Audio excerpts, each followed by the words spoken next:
ছাত্র আন্দোলনে পাশে থেকে মানুষের আস্থা অর্জন করেছে সশস্ত্র বাহিনী, বললেন প্রধান উপদেষ্টা। এক যুগ পর সেনাকুঞ্জে বিএনপি চেয়ারপারসন খালেদা জিয়া বিশিষ্টজনদের মিলন মেলা। আগে গণহত্যার বিচার, তারপরে আওয়ামী লীগকে নির্বাচনে আমন্ত্রণ, টাইম ম্যাগাজিনকে ডক্টর ইউনূস। নতুন শ্রী শ্রী নাসির উদ্দিন প্রতিষ্ঠা করতে চান জনগণের ভোটের অধিকার।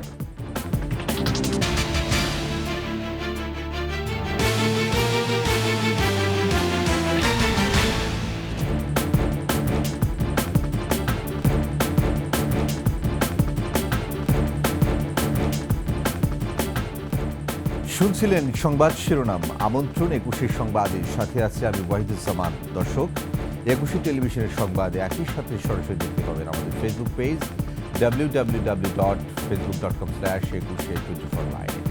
এছাড়া সাবস্ক্রাইব করতে পারেন www.youtube.com/21ATV চ্যানেলে।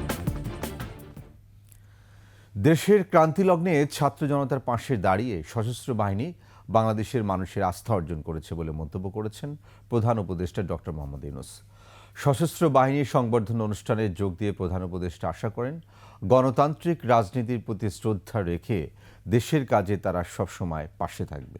প্রতিবেশীর সাথে বন্ধুত্বপূর্ণ সম্পর্ক এবং সহাবস্থানে থেকে চলাই লক্ষ্য বলে জানান ডক্টর ইউনূস।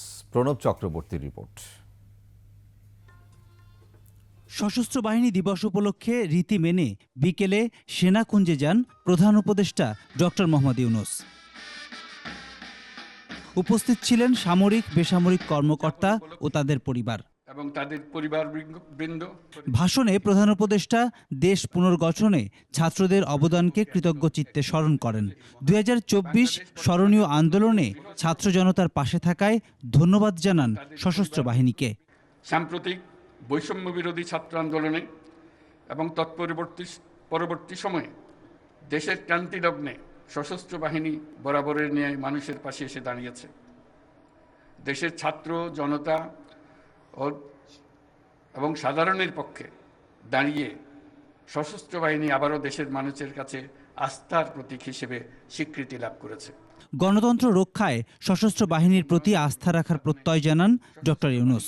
আমাদের প্রত্যাশা, গণতান্ত্রিক ও নিয়মতান্ত্রিক নেতৃত্বের প্রতি অনুগত ও শ্রদ্ধাশীল থেকে পেশাগত দক্ষতা ও দেশপ্রেমের সমন্বয়ে সশস্ত্র বাহিনী দেশ সেবায় সবসময় তৎপর থাকবে।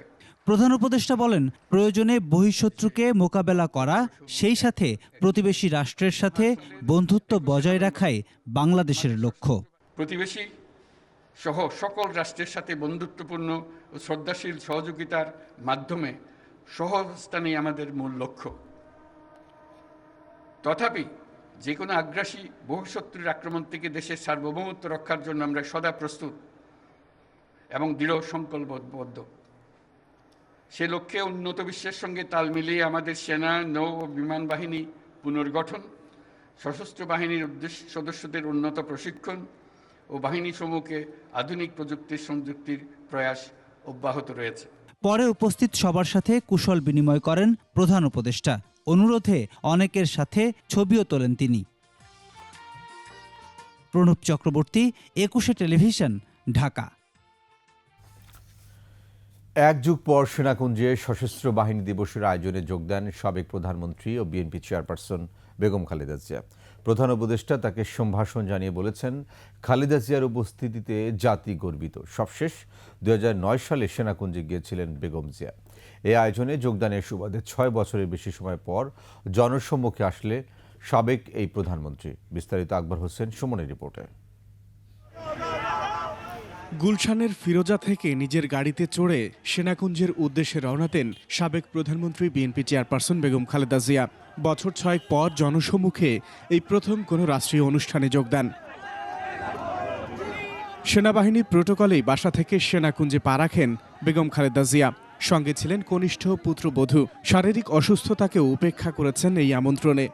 যেহেতু ওনার আমন্ত্রণ জানিয়েছেন, এর প্রতি একজন দায়িত্বশীল মানুষ হিসাবে এবং দলের চেয়ারপারসন শুধু নয়, এই আর্মি পরিবারের উনি একজন সাবেক সদস্য, সেই হিসাবে ওনার যে দায়িত্বশীল আচরণ, এইটাই উনি প্রকাশ দীর্ঘদিন পর সেনাকুঞ্জে বেগম খালেদা জিয়ার উপস্থিতিকে স্বাগত জানায় সশস্ত্র বাহিনী। সাবেক প্রধানমন্ত্রীর সঙ্গে কুশল বিনিময় করেন প্রধান উপদেষ্টা অধ্যাপক মোহাম্মদ ইউনুস।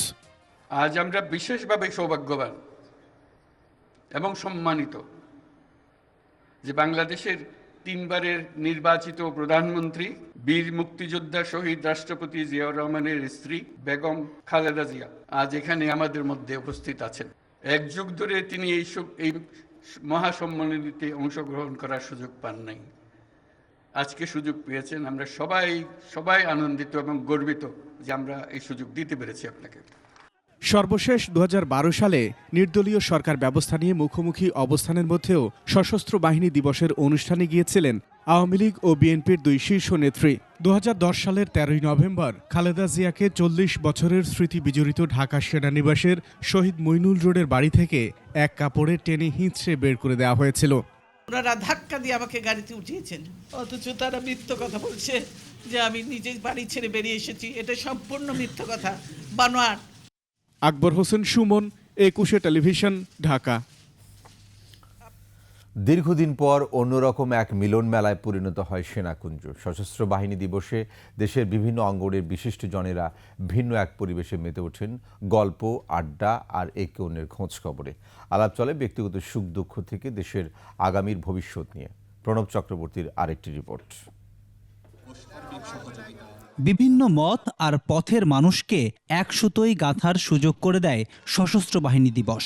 দীর্ঘদিন পর সেনাকুঞ্জে সবাই যেন মুক্ত হাওয়ায় মেতে ওঠেন অন্যরকম এক মিলন মেলায়। স্বৈরশাসনের দীর্ঘ 1.5 দশক ধরে নানাভাবে যারা হয়েছেন নিগৃহীত, বঞ্চিত, গণমাধ্যম ব্যক্তিত্ব থেকে শুরু করে সেই সব শিক্ষাবিদ, রাজনীতিবিদ সহ বিভিন্ন শ্রেণী পেশার মানুষ ডুবে যান প্রাণবন্ত আড্ডায়। রাজনৈতিক পট পরিবর্তনের এই অনবদ্য সুযোগে দেশের গণতান্ত্রিক ব্যবস্থার পুনর্জাগরণের প্রত্যাশা সবার। যাতে আমরা সুষ্ঠু নিরপেক্ষ নির্বাচন পাই, যার মাধ্যমে আমাদের গণতান্ত্রিক ব্যবস্থাটা কার্যকর হয়, এটাই প্রত্যাশা। এটা পুরো জাতির প্রত্যাশা, আমাদেরও প্রত্যাশা। ভিন্ন মত আর পথের মানুষকে যারা দাবিয়ে রাখতে চায় তাদের পুনরুত্থান যেন আর না ঘটে, সেই অঙ্গীকারের কথা উচ্চারণ করলেন বিশিষ্টজনেরা। ডক্টর ইউনুস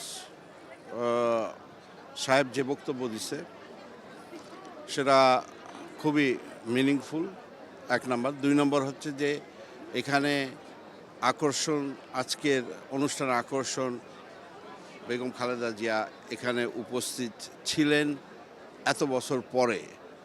বলা যায় এটাই একটা ব্যতিক্রমী যে তিনি অসুস্থ থাকা সত্ত্বেও এখানে এসেছে, যেখানে বিগত 1 যুগ ধরে, মানে 13 বছর হয়ে গেছে, উনি এখানে তাকে উপস্থিত হতে দেওয়া হয়নি এবং তাকে যথেষ্ট সম্মান করা হয়েছে। এটা ব্যতিক্রমী। সেই সাথে অনেক নতুন মুখ আমি দেখলাম, যেখানে যারা বিগত 10-15 বছর ধরে এখানে জায়গা পায়নি, সেই সমস্ত লোককে দেখে খুশি হলাম। অনেকের সাথে কুশল বিনিময় হলো। সেই সাথে একটা জিনিস আমার চোখে পড়ল যে অনেক যে চামচা এবং দালাল যারা চিহ্নিত এই স্বৈরাচারী সরকারের দোসর, তাদের কাউকেই দেখা যায়নি। সশস্ত্র বাহিনীর এমন আয়োজনে বিদেশিদেরও ছিল সরব উপস্থিতি। প্রণব চক্রবর্তী, একুশে টেলিভিশন, ঢাকা।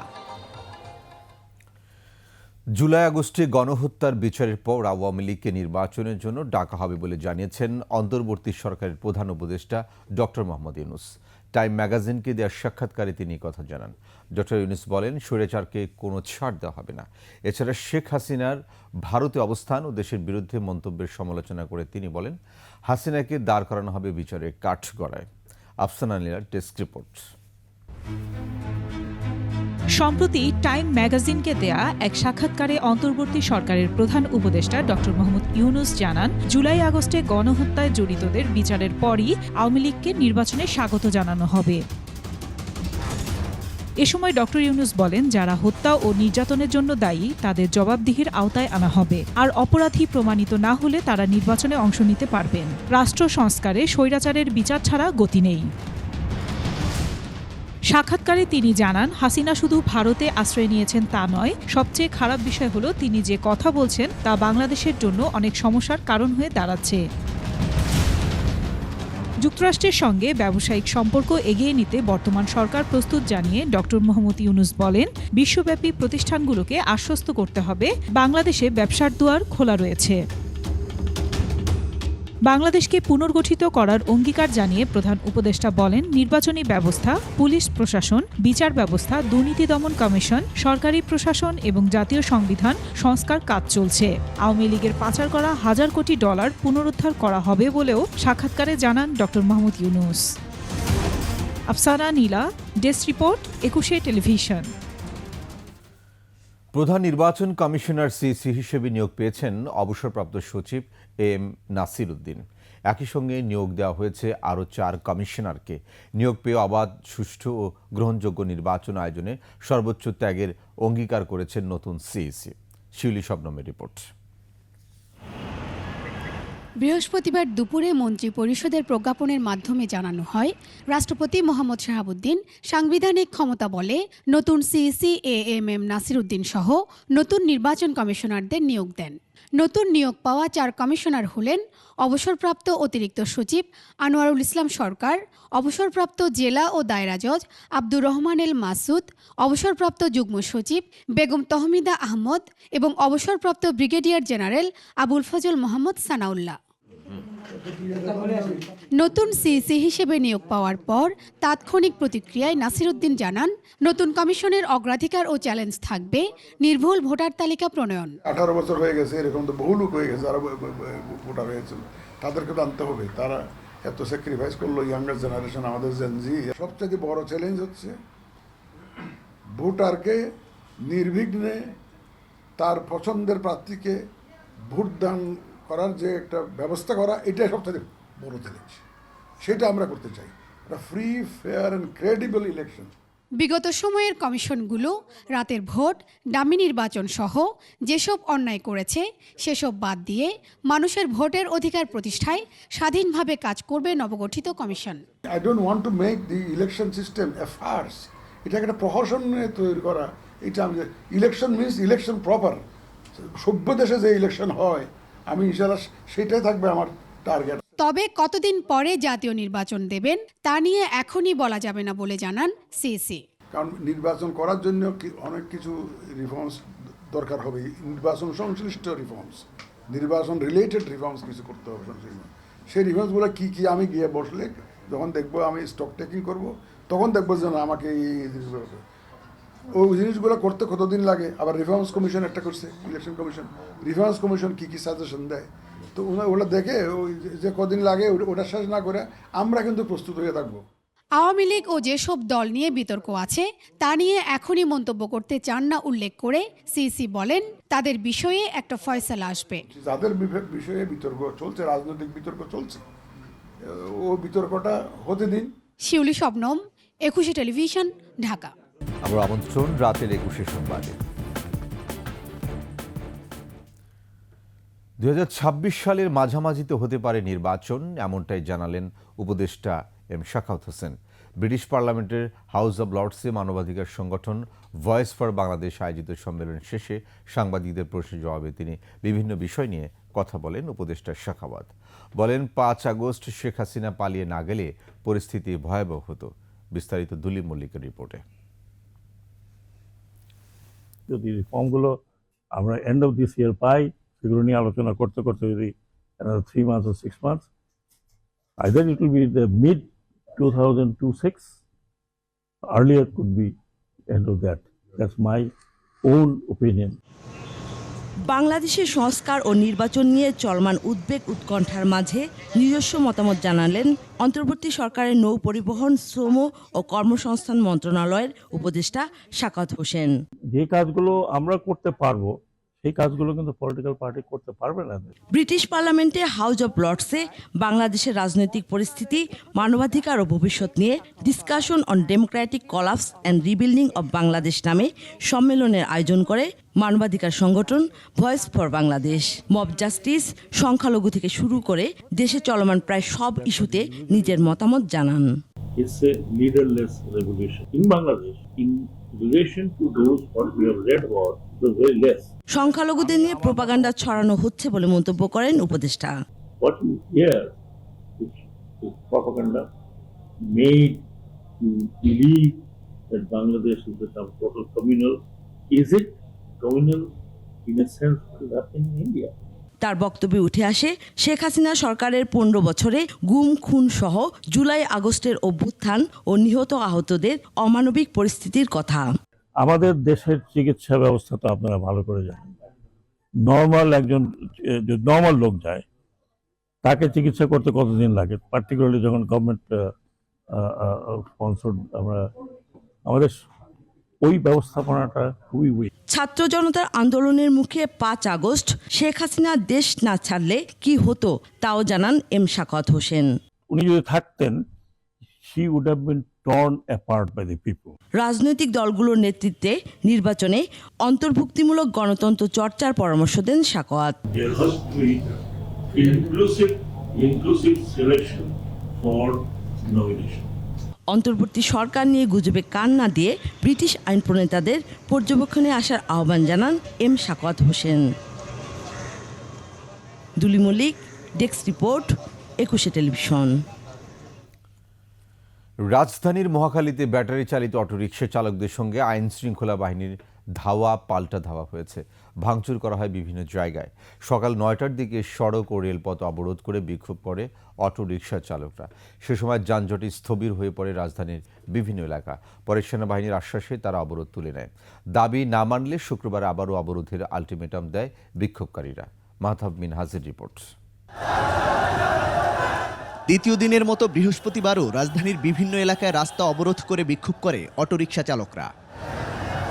এই অটো চালাই আমরা খাই, আমরা অসুস্থ মারে আমরা দেখি, এই অটো চালাই আমরা অসুস্থ মারে পালি, আমার বউ বাচ্চা সবাই দোষে ধরে না খায় আসতে করে এক ফোঁটা চাল নাই। পুরো ঢাকা শহরে 5 লাখ 10 লাখ অটো আছে, আমরা সবাই দিন মজুর, তাই না? আমাদের গাড়ি বন্ধ করে দিলে আমরা কি চুরি করবো? মহাখালীতে রাস্তার পাশাপাশি অবরোধ করা হয় রেলপথ। এতে সারা দেশের সঙ্গে প্রায় 6 ঘন্টা বন্ধ ছিল ঢাকার রেল যোগাযোগ। পরিস্থিতি নিয়ন্ত্রণে সেনাবাহিনী আসলে আন্দোলনকারীদের সঙ্গে ধাওয়া পাল্টা ধাওয়া হয়।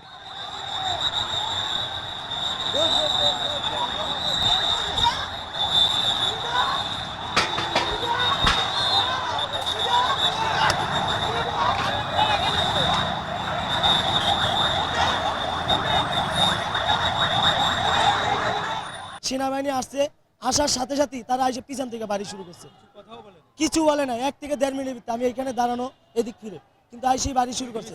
যখন আমি এভাবে দিছি তখন আমার ঘুরে তাকাইছি, পরে মাথায় বাড়ি লাগছে। তাদের দাবি অবিলম্বে হাইকোর্টের আদেশ প্রত্যাহার করতে হবে, দিতে হবে আগের নিয়মই চলাচলের অনুমতি। আমার যে অটোটা, আমার সর্বনিম্ন একটা অটো 70,000 থেকে 1,80,000 টাকা পর্যন্ত কেনা, সে 3 দিন সময় দিল আমাদের, কিভাবে দিল? হাইকোর্টের দাবি আমরা কি মানি, হাইকোর্ট নির্দেশ করুক। আমরা জায়গা মতো যে ব্যাটারি আন্দোলন করছে, এই ব্যাটারি তারা বন্ধ করুক। সকাল থেকে চলা এই অবরোধে চরম দুর্ভোগে পড়ে সাধারণ মানুষ। অনেকেই হেঁটে রওনা দেন গন্তব্যে। বিকেলের দিকে সেনাবাহিনীর আশ্বাসে অবরোধ তুলে নেয় আন্দোলনকারীরা।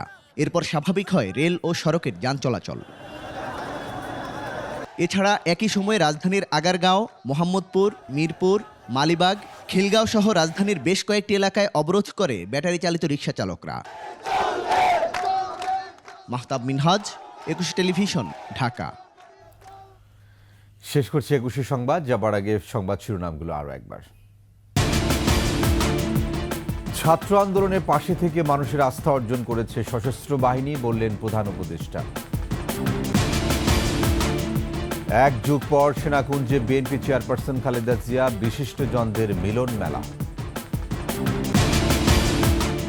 আগে গণহত্যার বিচার, তারপরে আওয়ামী লীগকে নির্বাচনে আমন্ত্রণ, টাইম ম্যাগাজিনকে ডক্টর ইউনূস। নতুন সিইসি নাসির উদ্দিন প্রতিষ্ঠা করতে চান জনগণের ভোটের অধিকার।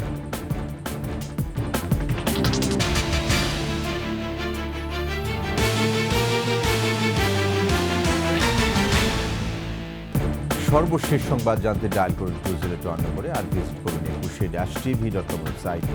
ফেসবুকে ভিজিট করতে পারেন www.facebook.com/21 21/24 লাইভ। এছাড়া সাবস্ক্রাইব করতে পারেন www.youtube.com/21 চ্যানেলে। সঙ্গে থাকার জন্য ধন্যবাদ। পরবর্তী সংবাদ দেখার আমন্ত্রণ রইল। 21-এর সাথে থাকুন।